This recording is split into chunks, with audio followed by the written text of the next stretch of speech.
Bueno, estamos a un día del cambio de gobierno y por eso nos parecía más que oportuno conversar en primera instancia con el presidente del Frente Amplio, Fernando Pereira, y ahora con el senador del Partido Colorado, Andrés Ojeda, que hace, bueno, prácticamente 2 semanas que ya asumió su banca en el Parlamento. ¿Cómo anda, Ojeda? Buen día, Bienvenido. ¿cómo andan? ¿Todo bien? Todo bien. Acá Bienvenido. estamos, arrancando un nuevo momento, un nuevo proceso, un nuevo ciclo, con el entusiasmo de siempre, desde el rol que la gente nos dio en esta oportunidad. A modo de reflexión, qué lindo vivir en Uruguay, ¿no? Donde el traspaso presidencial se Todo, vive con pero tanta todo, naturalidad, ¿eh? Todo. Yo en ese sentido creo que el Uruguay siempre ha sido ejemplo. De hecho, fíjate que ahora estamos discutiendo participación de oposición en el gobierno, que es casi un hecho consumado, que gane quien gane, eso ocurre. Entonces, a veces, como uno a veces las cosas que tiene tan adquiridas o tan naturalizadas, las siente como algo que no tiene que valorar tanto porque ya lo tiene. A veces es esa reflexión que vale la pena en el momento de decir, tenemos un montón de cosas que otros países no tienen y países cerca, ¿eh? Y me parece que en eso el Uruguay es ejemplo, por algo está en el ranking de estabilidad democrática, de calidad democrática que el Uruguay tiene. Yo creo que ahí todos los que estamos cumpliendo roles, ocupando lugares, tenemos que tratar de mantener esa cosa de convivencia democrática que tiene un valor importante. Exacto, se está hablando en este momento y se está negociando lo que tiene que ver con los cargos, que van a tener cargos de contralor, como siempre han tenido la oposición. De parte del Frente Amplio hubo una oferta de 34 cargos, ¿verdad? Y ustedes han hecho una contraoferta de alguna forma, solicitando 15 cargos más, toda la coalición de gobierno, la que hoy es la coalición de gobierno hasta hoy. ¿Por qué solicitan esa cantidad adicional de cargos de contralor? ¿Para qué? ¿Por qué la solicitan? ¿Por qué ese número? Mirá, ¿Tiene que ver con específicamente algunos cargos que quieren desarrollar y poner en marcha ustedes y ser parte? Mirá, yo aún no contraoferté nada. Así que ni 15, ni 2, ni 17, ni 21. Nosotros aún, a nivel del Partido Colorado, ¿Ustedes aún no han hemos planteado contraofertado ninguna? nada. La idea era hacerlo en el día de hoy, pues le dijimos a Sánchez que lo íbamos a hacer en la semana siguiente. Sí hemos estado en conversación con todos los compañeros de la coalición. ¿Y no tenés una posición al respecto de cuántos cargos Te serían estoy y para diciendo qué? a ver, primero, yo creo que la valoración numérica en esto es muy equivocada para empezar a hablar. Esto ya no es cuántos y dónde, qué y número, porque aparte, yo te digo, las 50 llamadas que tengo de periodista por día, ¿cuánto? No, mira, a ver, nosotros entendemos, como entendió el Frente Amplio la pasada y todos los gobiernos y oposiciones, por lo menos de un buen tiempo a esta parte, que la presencia de la oposición en lugares importantes de decisión es relevante y es trascendente. Y creo incluso que, tomando en cuenta las cosas que han pasado con los entes en los últimos tiempos, ¿no? ANCAP, Gas Allago, y podría seguir, la presencia de oposición tiene un rol muy relevante, porque nadie trabaja igual cuando está con dos ojos de oposición y controlándote y mirándote trabajar.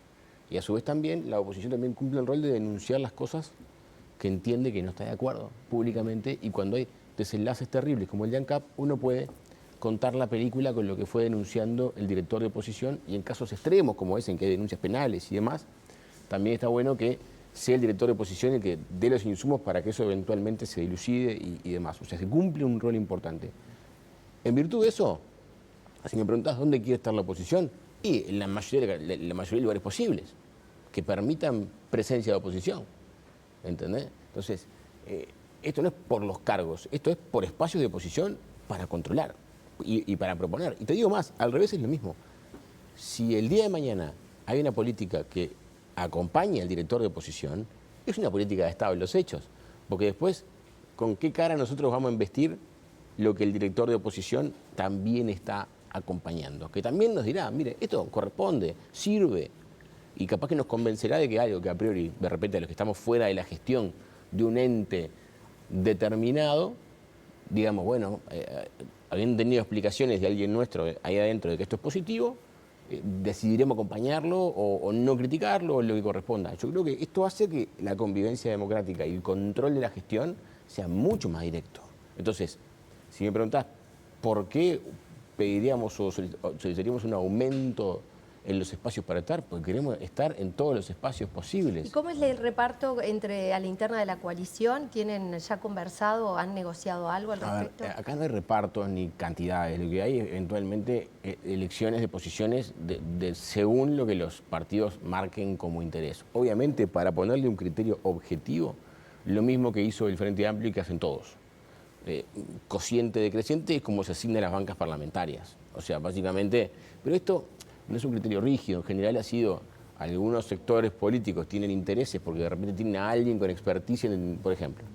Quien estuvo gestionando, tiene personas directas vinculadas a la gestión que está saliendo, perfectamente puede tener posiciones de contralor en los lugares donde hasta ahora estuvo en la O sea, que gestión. esto está arriba de la mesa, que pueda ser también por el expertise. No, es que, a ver, cada partido, esto es como todo en estos términos. Por ejemplo, Yamandur tiene que poner un ministro de determinada cuestión. Bueno, habrá confianza política y habrá también experticia, ¿de acuerdo? Digo, yo qué sé, Lucía Echeverri no creo que sea experta en transporte y obras públicas, pero es de confianza política del presidente y tendrá su asesoría al respecto. Esta era una discusión eterna sobre el equilibrio entre la confianza política de un jerarca y su experticia técnica en el lugar a donde va. Yo creo que esa posición tiene que ser equilibrada, no puede ser ni 100% político ni 100% técnico, porque si no después termina rengo de algún lugar necesariamente. Por eso es que yo creo que la construcción de las posiciones va a tener que ver todo con, bueno, primero criterio de cociente decreciente. Eso quiere decir,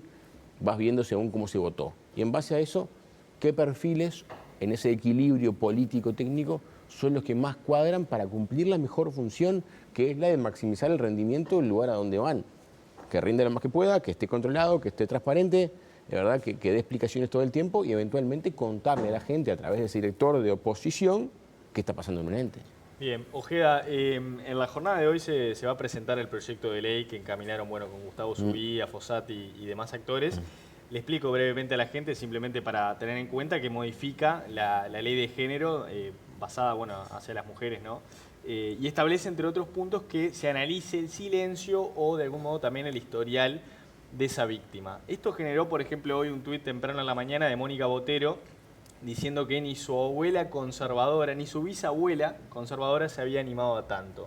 Lo vi el tweet, sí, hasta me reí un poquito y todo. ¿Qué le responde? Bueno, ¿y cuál es también la lógica del proyecto? No le voy a responder a Mónica. Mónica tiene mi teléfono, tiene que llamarme, con todo el gusto hablaremos. Lo que sí te digo, es el mismo proyecto que presentó el diputado Subía el año pasado. Exactamente el mismo texto. Como ustedes saben, cuando termina la legislatura los proyectos se archivan. Si uno quiere volver a caminar un proyecto, lo tiene que volver a presentar. Sí. Por eso Subía vuelve a presentar el mismo proyecto, que aparte tiene un tenor similar, palabra más, palabra menos, al que presentó el Poder Ejecutivo. Y yo nunca vi el año pasado un comentario de este estilo. Esto pasa por cómo el diario El País titula hoy. Que de hecho, para terminar enseguida, titula con una punta del proyecto que en realidad, esto yo creo que, a ver, no quiero criticar a los colegas ni criticar un título, yo en eso soy bastante respetuoso, pero no es el centro de la modificación. Digamos. Pero está en la modificación y evidentemente es delicado. Pero vamos a ordenarnos. ¿Cuál es el fundamento? Una cosa es que el foco del tema es cómo se va a valorar el tema probatorio. Y más allá de eso hoy el juez no tiene limitantes para valorar. ¿De acuerdo? Lo que nosotros estamos diciendo es, a la hora de admitir prueba en contrario con determinadas cosas, tenga en cuenta, eso no quiere decir, no, mire, tenga en cuenta el contexto, tenga en cuenta la historia, tenga en cuenta. Claro, acá el título de Ojeda, simplemente para poner en contexto, dice, claro. Subía, Ojeda y Silva proponen que se analice la historia sexual de la víctima de una eventual agresión sexual. Subía, Ojeda y Silva proponen modificaciones a la ley de violencia basada en género iguales a la del año pasado, donde se propone que se valore la prueba de determinada manera, que se tengan en cuenta estas cosas. Ustedes piden que se tengan en cuenta el silencio, la falta de resistencia o la historia sexual previa o posterior de la víctima, que sean analizados para determinar la conducta en cuestión. ¿Podés explayarte un poquito y explicarnos cómo se puede tener, tú que sos penalista además, explicarnos un poquito, porque obviamente uno mira esto y dice, el silencio, la historia sexual de una persona? El proyecto de Gustavo del año pasado es el mismo que presentamos el año pasado. Yo creo que en el fondo lo que él sostiene es que son criterios para valorar prueba, y no creo que en el fondo condicionen a un juez a tomar una decisión. Lo que digo es, tenga en cuenta todos los elementos, pero digo, cuando Hoy hasta ahora la valoración de prueba en estos casos ha sido un tema bastante complejo. Ustedes saben que cuando uno va a un eventual juzgado de violencia doméstica no puede presentar prueba en contrario de algunas cosas, porque la sola palabra de la víctima en principio genera determinadas cuestiones ahí que se entiende que han quedado un poco desequilibrados. En el fondo, la ley en general es una ley que ha estado, a mi juicio, construida con poca técnica jurídica. Yo no estoy en contra de que exista la ley de violencia basada en género, pero creo que a esta le faltó mano de abogado. De hecho, tuvo enormes críticas, por ejemplo, de la parte de Derecho Penal de la Facultad de la Universidad de la República, por cómo fueron construidos, por ejemplo, los artículos vinculados al Derecho Penal. Tiene 4 modificaciones que modifican el Código Penal, que quedaron, a mi juicio, de peor aplicación que las que teníamos antes, ¿verdad? Porque agrega figuras. Esto porque me parece que esta modificación, yo creo que es un puntapié lo que tira su vía para que eventualmente el Parlamento le meta más mano a esta ley, que es una ley larga, ley marco, que a mi juicio merece bastantes modificaciones.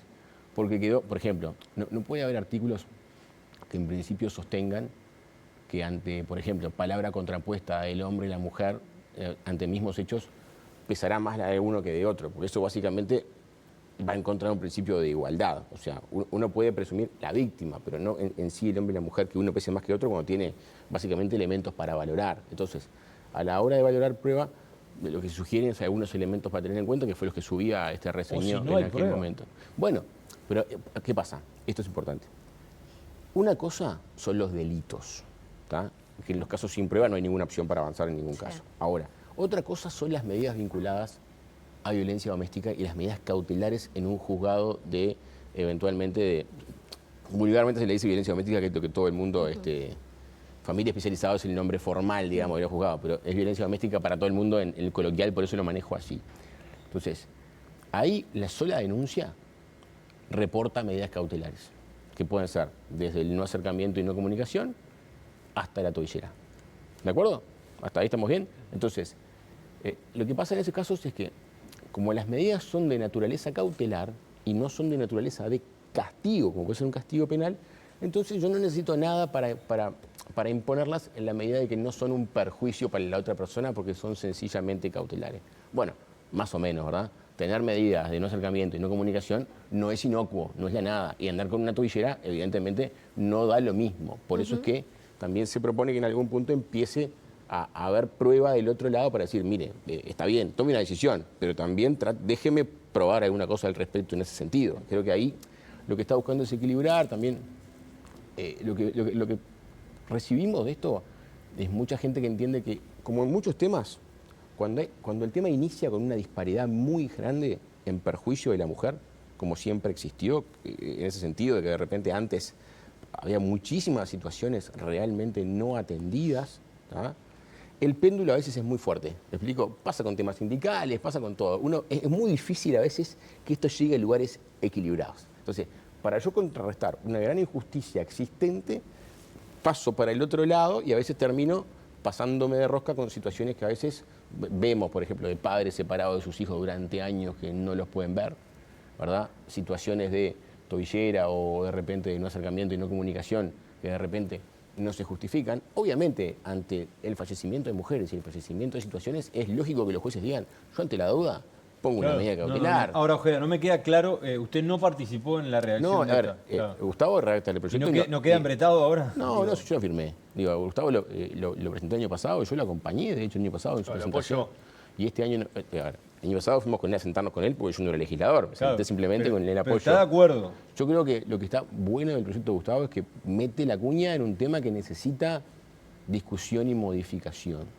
Me parece a mí que ahora, ¿tiene usted una propuesta, tenés tú una propuesta alternativa a esto que plantea Subía o te alineás al texto de Subía? Yo firmé el proyecto de Subía, eso ahora lo va a tener que discutir, en este caso la Cámara de Senadores, porque lo entramos por ahí, ¿tá? Tendrá la discusión, obviamente, de todos los partidos en la comisión que corresponda, y creo que entre todos podemos construir la mejor versión de la modificación. Lo que primero sería bueno saber es si los demás partidos están dispuestos a conversar modificaciones en este sentido. Obviamente yo y todos abiertos a hacer los cambios que haga falta para que los demás partidos, pero la pregunta de fondo es, ¿estamos dispuestos a reconversar la ley 19.580? Sí, no. Bueno, a partir de ahí, porque yo creo que si a nosotros nos llegan todos estos ruidos de sus problemas de aplicación, le llegan a gente de todos los partidos, ¿no? Bien, Ojeda, antes de que se vaya, la última, cortita. ¿Qué papel va a jugar el Partido Colorado en la elección municipal de Montevideo? Bueno, tiene su candidata y Sí, va a pero hay un jugar. mano a mano entre el Frente Amplio y el Partido Nacional. ¿Por qué? ¿De dónde sale eso? Sí, bueno, las encuestas. Pero esa afirmación me parece un poco temeraria, por decirlo menos. No, pero... Tenés una encuesta incipiente a 2 meses. Te cuento, históricamente, y esto... Sí, pero- ¿me dejás terminar una? Martín Lema aparece en la encuesta esa, en la última, apareció arriba de Pero Mario Vergara. El Frente Amplio retendría al gobierno por la buena votación que tiene con los otros candidatos, pero... Vamos a entenderlo, primero. Acá el desafío central es competir seriamente para ganar al frente. Que siempre, a ver, larga como favorito acá, no escapa a nadie esto. Nosotros, como objetivo central de coalición, tendríamos que lograr superar el 40% del que hace mucho no salimos. Ese tope de 40% que nos cuesta pasar. Hay que pasar eso. ¿Tá? Históricamente, el Partido Colorado ha votado mejor que el Partido Nacional en Montevideo en mayo, incluso después de la crisis. O sea, en el año 2005, Bordaberry vota prácticamente 28%, en el año 2010, Ney Castillo vota unos 26%, votamos muy, muy bien. En 2015, el candidato colorado en los hechos terminó siendo Edgardo Novick, que se llevó todo el voto colorado y votó 28%. O sea, esto acaba de empezar. Evidentemente, Martín Lema está lanzado en campaña hace muchísimo tiempo y está completamente posicionado. Virginia Cáceres, que es nuestra candidata, está largando ahora. ¿Por qué lo cual, sería mejor candidata Virginia Cáceres que Martín Lema, por yo ejemplo? no creo que la lógica sea entre mejor y peor. Creo que son diferentes y que la gente tiene que elegir al que mejor le cuadra. ¿Y en qué son Yo diferentes? creo que en eso, me parece que es histórico, es la primera candidata mujer en la historia del partido en Montevideo. Creo que aparte, una mujer joven también es un proyecto importante, a mi juicio, del proceso de renovación que el partido está llevando adelante en todos sus cuadros. Lo que si no hubo nadie de su sector, ¿no? ¿Cómo? No veía a nadie mejor quizás de su sector para ser un eventual Pero no candidato. hay un tema de sectores. Ella no es una elección por descarte, que creo que es lo que un poco sugiere la pregunta. De ninguna manera. Virginia es una buena candidata. O sea, estamos hablando de una mujer que tiene 42 años, que estuvo buen tiempo al frente del organismo más grande, más difícil y más complicado de la administración pública, que es la ANEP. Lo hizo bien, aguantó todo el fuego, todas las piñas, todo, porque aparte tiene una dinámica muy compleja con la que era oposición y con el sindicato, con las decisiones que se toman. Lo manejó muy bien, fue secretaria letrada de la Corte Electoral, tiene experiencia profesional. Yo creo que es una mujer, y aparte tiene una sensibilidad importante, de corte bien vallista, ha estado muy cerca de las cuestiones vinculadas al género también, a nivel Montevideo y a nivel partido. Y aparte viene de una militancia de 20 y pico de años. Te digo porque arrancamos en el mismo grupo hace 20 y pico de años. Entonces, yo creo que Virginia tiene todas las credenciales. Lo que precisa es una oportunidad para mostrarse. Obviamente, Martín se viene mostrando hace mucho más. Mucho tiempo. Lo bien que hace, no es una crítica con un abrazo grande a Martín, pero digo, Virginia precisa espacio y campaña para entrar en juego. Yo creo que una encuesta a priori, sin que haya largado, con un candidato largado hace una vida, no es justa a la hora de decir, che, no tiene chance. Andrés, gracias por estos minutos, la seguimos en cualquier momento. ¿Sí o no? ¿Vas hoy a despedir al presidente de Plaza Independencia? Voy de tarde, sí. Vas de tarde. Voy de tarde, sí. ¿Vas a acompañar a los Voy a acompañar. militantes del Partido Yo Nacional? no integré el gobierno. ¿Era sí o no? Pero voy. Vas a ir. Lo decís, no lo decís vos. Usted pregunta lo que usted quiere y yo respondo lo que a mí me parezca. Bueno, gracias, No, a las Andrés. órdenes.